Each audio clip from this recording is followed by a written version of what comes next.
How do you kind of do emotion? How do you manage shame and rejection? Like all of the, where do the kids go? If Jamie was a black child, how may things be different? How may things be viewed different? It's not biological.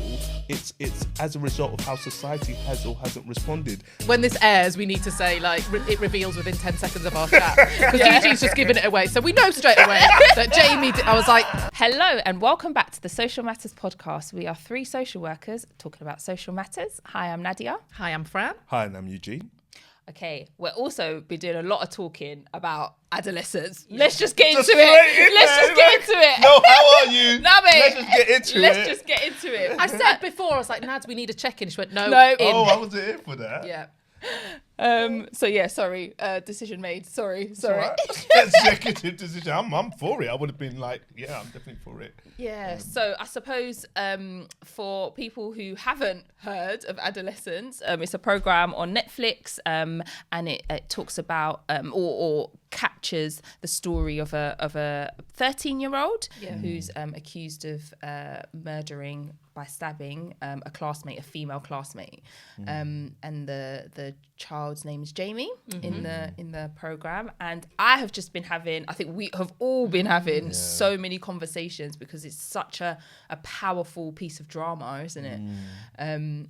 So yeah, let's kick it off. Let's start with you, Eugene. Oh gosh, I need to hear the question first before I'm like, start with me. Start with you. What were some of the things that stood out for you from Adolescence? Yeah, I think one of the main things that stood out for me is that it's something that I've never seen before, not just in the storytelling, but in the one take camera shot way of filming. And I think it was Stephen Graham or Ashley Waters in an interview that talked about this one take approach bringing the best of theatre because of the live and kind of unpredictable element and also of TV. So I think that added to the depth of the storytelling. But one of the main things amongst many, and I won't take up time to talk about all of them, but that stood out for me is and again in the interviews the writers and the actors said this, is that they wanted this story to not be focused on a whodunit. So we knew in the first scene at the very early on at the beginning that Jamie was the one who murdered the young girl, but it was more of a focus on why he did it, and that nature of storytelling I think was powerful because we don't see that in society. We don't really think about, okay, how do these young kids get to this stage of like committing such an act of violence, and in this case, a fatal act. We need to tune into that more to really understand how they get there. Then, as a society, to really understand how we prevent that. So that's amongst many things. One of the things that really stood out for me. Thanks, Eugene. Fran, I could see you were... I was like, we need to do a massive disclaimer at the start of this that there's spoilers. I was like, when this airs, we need to say, like, it reveals within 10 seconds of our chat. Because Eugene's just given it away. So we know straight away that Jamie... I was like... Sorry, everyone. But we can't have the conversation without that. But yeah, spoilers. Do you know what? I've been talking about it so much, and we've been talking about it. We had the kind of honour of having a conversation with Ben Lindsay from Power the Fight and Craig Pinkney from Solve. So we've been chatting about it a lot, and it's the only chat I seem to have at the moment. That and High Rocks. I've got two. This is my world. So if you heard of High Rocks, I'm doing a High Rocks. Oh, have you watched Adolescence? So that's my life at the moment.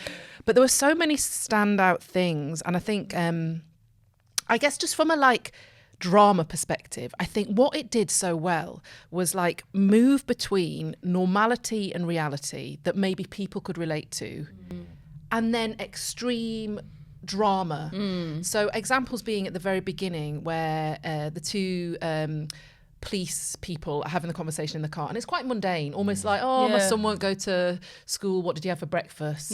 And then boom, the police raid into the house, and you're suddenly thrown into this like, what's going on? And then another beautiful moment where they did that was in episode 4, where Jamie's parents were having that conversation around how they met and at the school disco, and it was so beautiful. And then boom, the kind of Yeah. paint on the van, Yeah. and he was holding up that young child. So Yeah. it was constantly jarring, and I think that and the one shot, you're sort of on edge. And I think what the one shot does so well is that you feel like you've not taken a breath. Yeah. And you're like, oh my God. Yeah. But back to that juxtaposition, I think what that did was it sort of, I guess my takeaway from that is how life can change like that. And I imagine somebody who has lost a child to youth violence, whether through kind of the act of violence or through incarceration, life just changes like that. And I think they did that so well of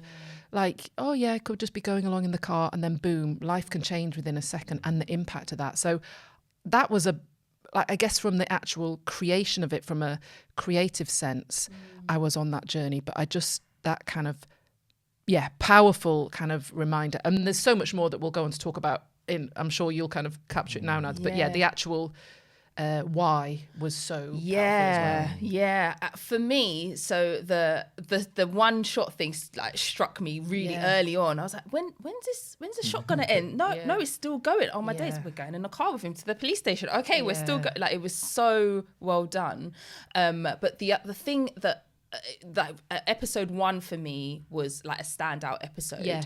And episode 3. So as a therapist, watching the, psychologist have that conversation with him, and I think the actor, he did such a good, they both did such a good job of like capturing the innocence, like of him being a child. He's a little boy, and the scary, the other scary element of he's actually murdered and killed somebody with significant violence. Like, that kind of complexity was captured so well in that scene that, and in our conversation with Craig, he kind of talks about the different masks, I guess. I suppose I kind of think of it as the different elements. And, we're all kind of made up of these different aspects of self. We're not just one being. He's not just, a murderer or a boy who kind of, enacts serious violence against a woman. He's also a boy trying to understand his emotions, where he fits in the world, like how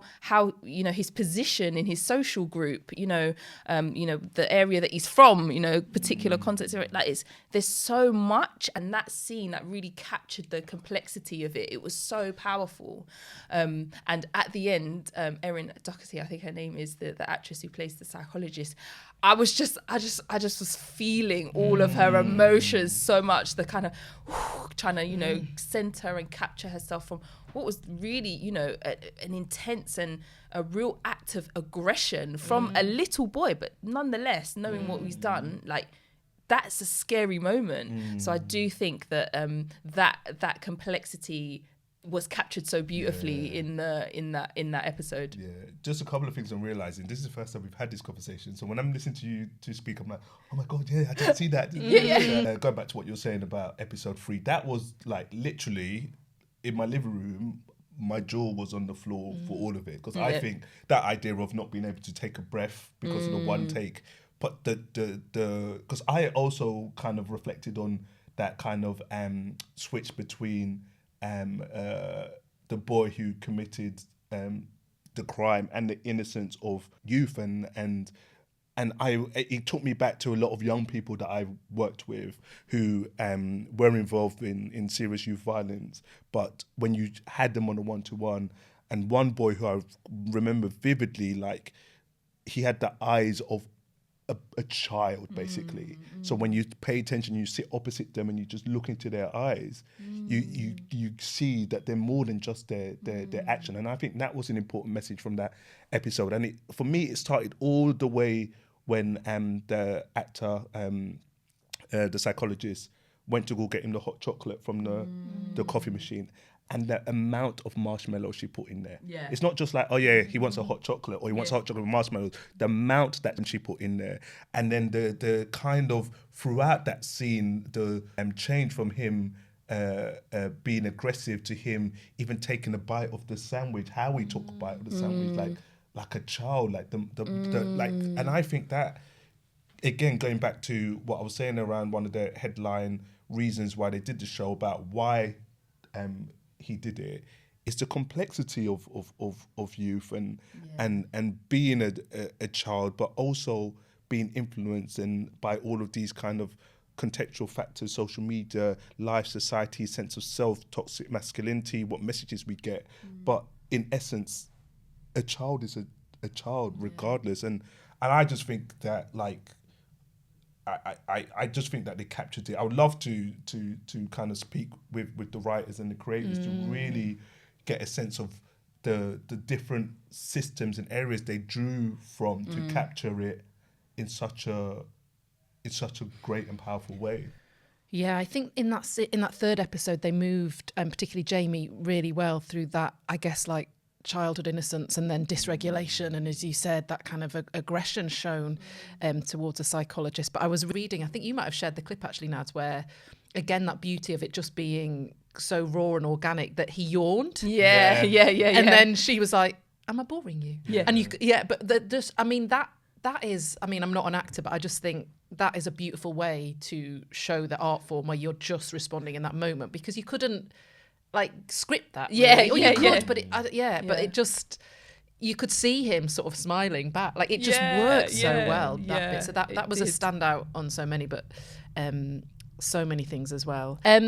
In one of our previous conversations that we were involved with Craig and Ben, Naz, one of the things that I think was really interesting was around the kind of different responses to Jamie, maybe different emotions that it brought up. And we spoke about kind of compassion, and was saying about like that compassion was there on the one hand, maybe through us being in that in the field and kind of through our work experience as social workers, but also I was saying about how I think they did that through capturing this sort of, they bookended the whole series with this sort of innocence of him being a really frightened child in his bed when the police broke in, and then through to the end with his dad just really crying with that teddy bear. I mean, that final scene. I was bawling, mate. I mean, the whole thing. Yeah.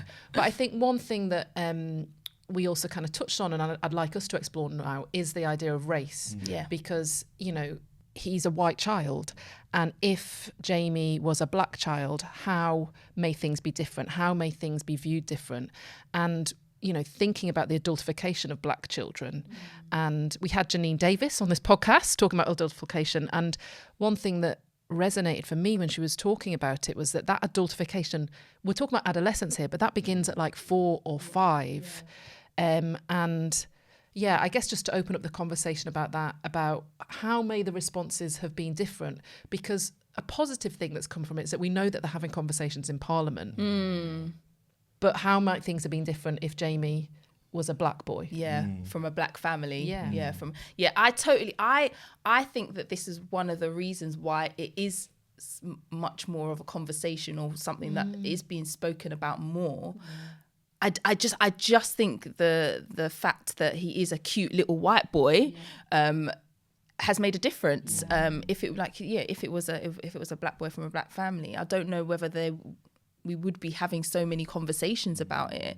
I do also think the thing of it hitting the realities of a lot more people in terms of being a parent, in terms of, you know, having a teenager, social media, the fact, you know, in that kind of episode when they kind of break down the different emojis, what they mean. We all have these emojis on our phone and we don't necessarily know what they mean. So those things kind of contribute to it as well. And I do think it's important to name the race bit as well, because that's something that is seemingly, you know, being dropped out. And, you know, Ken Hardy always kind of talks about the idea that race is always part of the conversation, even if it's not being named, even if we're not naming it. And that it is part of the conversation. It's so interesting you saying that about like the different aspects of it that will have appealed to people. And it's almost like a white child, or with, you know, centering on a kind of the experience of a white family, how open it is to different lenses and perspective, whereas hypothetically, if it was a black boy, it could have potentially just been viewed through a single lens of, this is a knife crime drama. You know, much more narrowing, which is how, you know, often it's seen in the kind of media. And that's exactly what I was just thinking when you asked a question around the similar kind of narratives or experiences that people have kind of connected with Jamie, the systemic elements, the kind of trauma elements, the ideas of toxic masculinity. All of that to an extent was shown in Top Boy with the young people who were involved in the crime and gangs but the way the narrative from Top Boy when it first got released and even up into the last season was around it being a knife crime drama and the compassion and the empathy for the young black kids there wasn't as vast as it is with this young white boy.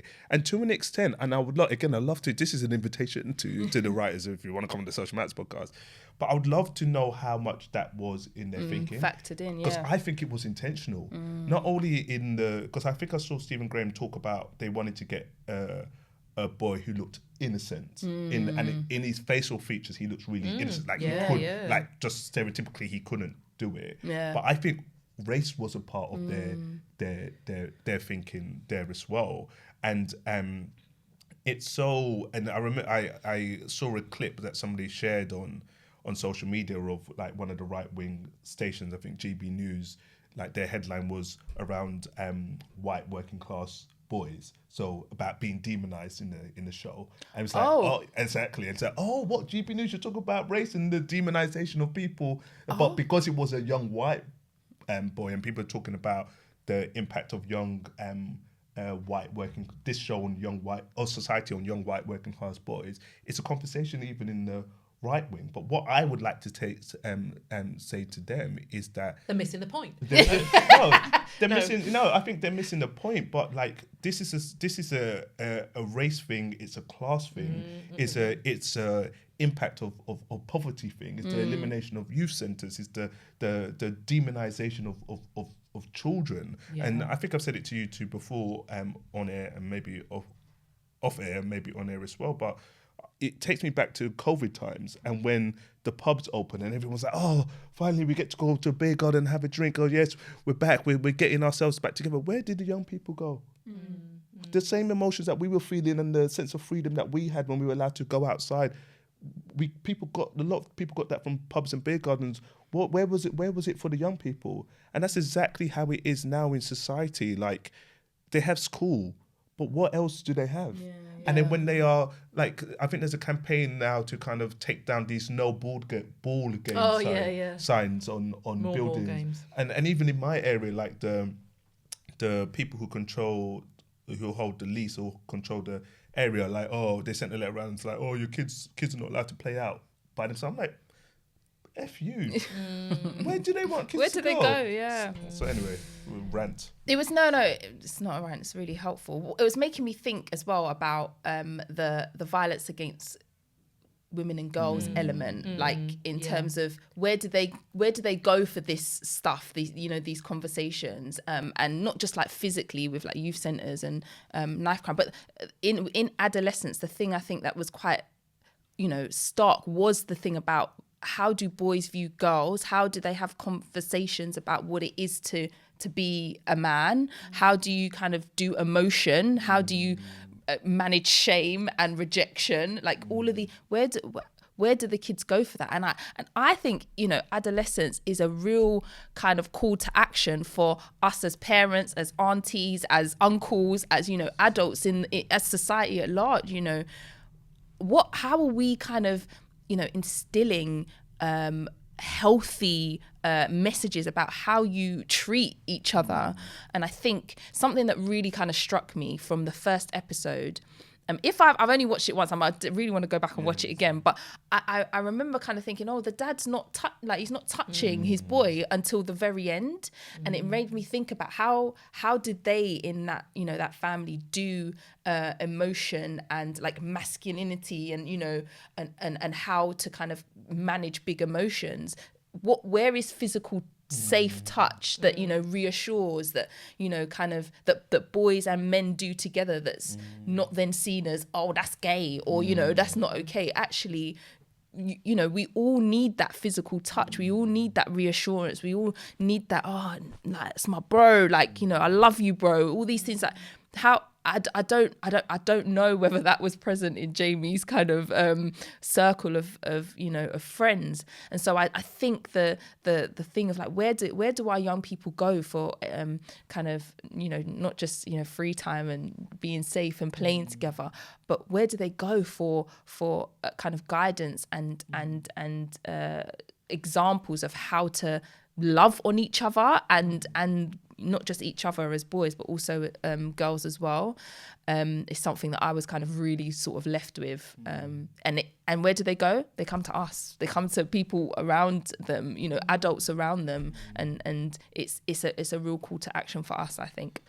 Yeah, and I think on that kind of where do they go, I think that's, I guess, what they, particularly in, was it episode 2? Yeah, I guess where they were kind of, no, 2 and 3, but I guess the whole thing of like really highlighting on kind of incel culture. And I guess where do they go? It's often, they might go to the internet. And then, really seeking validation if they're not getting it in a different space, maybe from home, because that was a real theme of wanting his father's validation from the outset of dad, be my appropriate adult.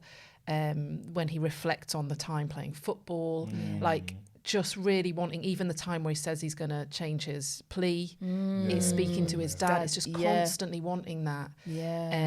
But as you said, it felt maybe more traditional father-son relationship where, physically present, but maybe not on the kind of emotional level. But I think they captured that like intergenerational trauma in episode 4 really, really well. So I think, in terms of where do they go, I guess that's what it was kind of touching on, of the influence of the internet. And I'm not here saying the internet is a bad thing, because it's not. It's brilliant and brings so many things. But I think, like anything, it's in how we engage with it, or how we support children and young people to engage with it, because it can be a really dark place, and it can be a space where if you're not getting that validation from elsewhere, you look and you find it online, and there's some really problematic views. And then if they're not being countered, if your peers are kind of like, then that can become quite a fixed view that can impact, how you move through the world and behave. And that's the idea of like kind of fitting in, seeking validation. Like, I think young people and young boys in this situation definitely will go to the internet, and if they haven't been instilled with the kind of critical lens that you can get from, like, I can listen to a clip of Andrew Tate talking to inform myself, but then be like, what's wrong with you? Like, but can look at all of your nonsense because I'm 40 and I have the time and experience to build up that critical lens.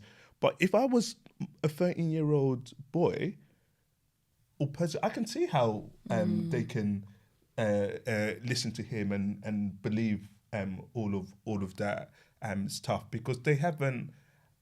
If you haven't had that idea of like looking at the world through a critical lens and having multiple perspectives, then one strong view can kind of just dilute and take over your whole sense of self. And it goes back to what you're saying, and I completely agree, is like it's a systemic problem, so it needs a systemic approach. So from the schools to the person, like one thing that I always do is when I see young people on road, I always smile at them. I always say hello when it's appropriate, because we are the community, we are their parents. We need to contribute to raising them, and for me, it is 10 times more difficult being a young person now than when we were young people. I think so. And schools, general people in society, the nature of education and family, but there's not one person who is responsible. I think it's that collective approach, and the whole kind of old African saying about it takes a village to raise a child, that mentality is what's needed. Just as you were speaking then, I think one thing that resonated was the importance of that criticality. So how, as parents, carers, aunties, uncles, people, we can kind of support adolescents to engage with the internet in a critical way. I think that's really, really important.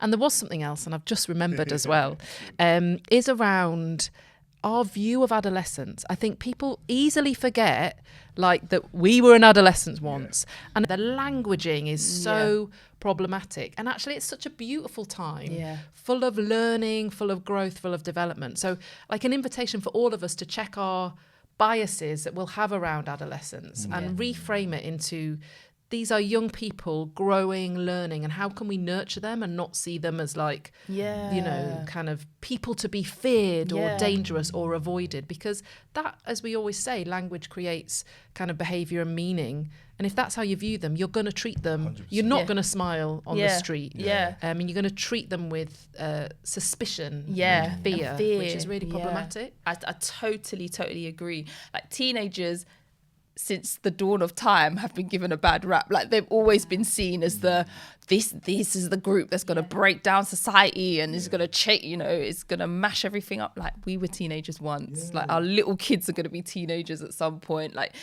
let's just hold that love and compassion for them. And just to add to that, and when we think of some of the things that we talked about, like the incel movement, violence towards women and girls, serious youth violence, like all of this comes as a result of disillusion and traumatized teenagers and young people. So like we almost start at the end point when we think about what the issues in society are and problems are, but we need to go back and think about the steps before that and what role do we play. And my call to action is almost like a little bit like filters. Like, when was the last time you showed a baby picture to anyone, or someone showed you a baby picture and you didn't go, that teenager who's committing violence was a baby. And if someone has showed you their baby picture, you would have responded in that same way. So it's almost like in society, and going back to the point with the eyes of the kids that we've worked with, when you look into their eyes, the innocence of Jamie, is you have to get yourself to see this 13, 14, 15, 16-year-old, no matter what they're doing, as that baby picture that someone would or may have shown to you. Because if you could connect with that, like my niece is 5 months old. Well, every time I look at a baby picture, I'm like, no doubt she's going to be shouting and screaming at the place and all of that. But like, that's the in air. No, 13 years is not a long time. A monster was not created in 13 years or 14 years. Something's happened along the way, and what's happened is not biological. It's as a result of how society has or hasn't responded, and that goes all the way from government policies to the impact of poverty and deprivation and trauma to just societal things. And one of the things that Stephen Graham said in an interview, which I think was so powerful, is that he didn't want there to be any kind of obvious family issues. So his dad was never violent to him. His mum wasn't an alcoholic. They didn't grow up in the really, really poor areas. His dad was working and stuff like that. He said, he was like, I don't want any kind of attachment to the family and parents, because he wanted it to be like it could happen to anyone. I think they captured that well. I think they did, and I suppose it's back to that, like what could they create that was palatable for the general public.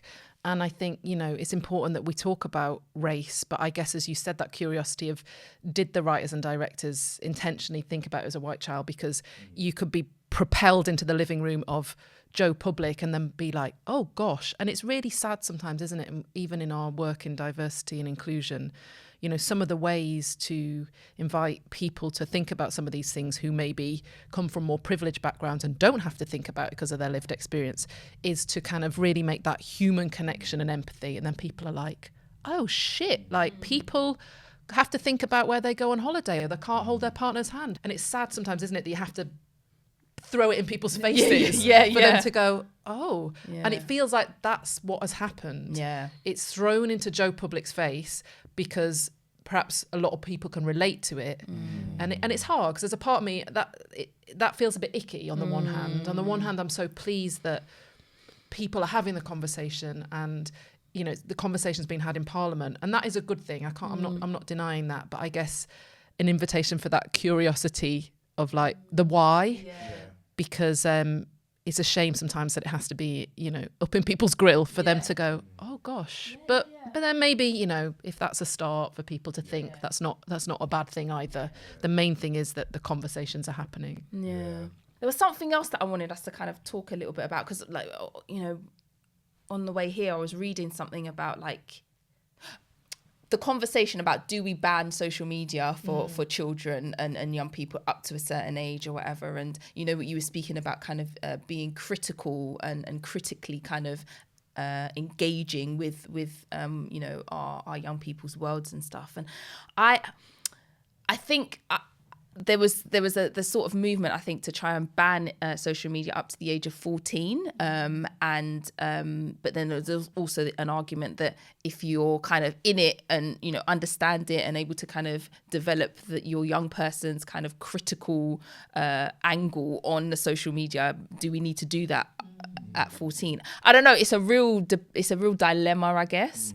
But I think for me, you know, up to 14 is probably a good shout. That age is, you know, between 11 and 14, there's still so much development happening. Not to say that it stops at 14, but you know, 25 is yeah, when our exactly, brains still grow to. exactly. There's still loads of development, but are kids a bit more able to engage with it more critically past 14? I don't know. It's something I wanted to raise, I suppose, for us to have a chat. When you said that, I was like, what happens at 15? Yeah, because I don't think that it's like with regards to like now they're an adult, so even in the criminal justice system you're going to get tried differently. I'm like, from if your birthday is on June 1st, the difference between you on May 31st and June 1st is nothing. Yeah. So I'm sometimes find it difficult around putting like certain ages and saying, okay, once someone past that, then they're going to be fine. Me personally, and I'm not against a ban, but I don't think that alone would do it. I personally wouldn't ban things. I would put more responsibility on people systemically to do something different. So for example, Andrew Tate had a whole course on Spotify, which was, again, like I haven't looked at it or researched it, so if I'm speaking out of turn, sorry all of you Andrew Tate fans. But it's the idea of like misogynistic kind of views and the negativity towards women. Spotify put this all on their app, and I think under the guise of like freedom of speech, everyone could say anything. But then the ground level movement of people signing petitions, challenging Spotify, they now resulted in Spotify taking it off their platform. So it's that idea of like, I think kids will find ways. That's the thing. And that's the thing. Yeah, and kids will find ways. So it's like, yes, we could ban social media, and I'm not even against that to a certain age. Yes, we could kind of limit or reduce it, put parental controls and all that. That's all fine, and I think that's individual and societal's decision, but that alone for me wouldn't work. I think we have to do that, and we have to think about a systemic approach to really tackling these things. I agree. I think in an ideal world, banning, but we don't live in an ideal world. I think like I just don't think you'd be able to kind of police it. Like, you know, we have kind of you know, sex illegal till you're 16, cigarettes 16, alcohol 18. I was doing all of that before all those ages, just saying. But I think that actually is easier to police, because if you saw me staggering down the street at 13, you'd be like, is she okay? How are you going to see if someone's on social media? You're then relying on parents. Not all parents might agree. I just think in reality it's too hard, even though I do get the argument for everything you said in terms of, I guess it comes from a place of protection, but there's the realities, and I think a lot around how you can have those conversations, engage in social media critically with young people, but also try to make their world beyond social media bigger, so that doesn't have to be the main thing. So I think that's their like real world and not the social media world to be bigger, so that they don't have to look to their phone. And I say that as someone who, all of us are here with our phones about 2 centimetres from us. So even as adults. Exactly. And I think we have to check ourselves. Exactly that. What do you do when you get up? Straight away. So I'll go for wee first. All right. With your phone in your hand? No. I don't actually. I love the way you said it, like, seriously. No. But sometimes. But also, just added to that, just to also reflect when I'm listening, I had this experience when I was a social worker, and working with social workers, and then they become parents, and then they like look at their social work and they're like, oh my God, it's different. So holding on to the position that I'm not a parent, Fran's not a parent, and I think, I wonder whether my view would change if I become a parent as well. And I think that is that kind of fear and the desire to protect your children is I think a driving factor for maybe a lot of parents and people who work with children to an extent of being like, I just want something to kind of protect them, and I want it to be immediate effect. So that's why I'm like, I'm not like people who say ban, I'm not against it because I know where that's coming from. I just think a multi-directional approach. I think I agree, the multi-directional approach. And as a parent, like, you know, my daughter's not at an age yet where she's trying to be on social media, but it will come. And I kind of managed it with my stepson, who's a lot older. He was kind of, you know, having the conversation about the phone and being on the phone, and my husband was so good at managing that.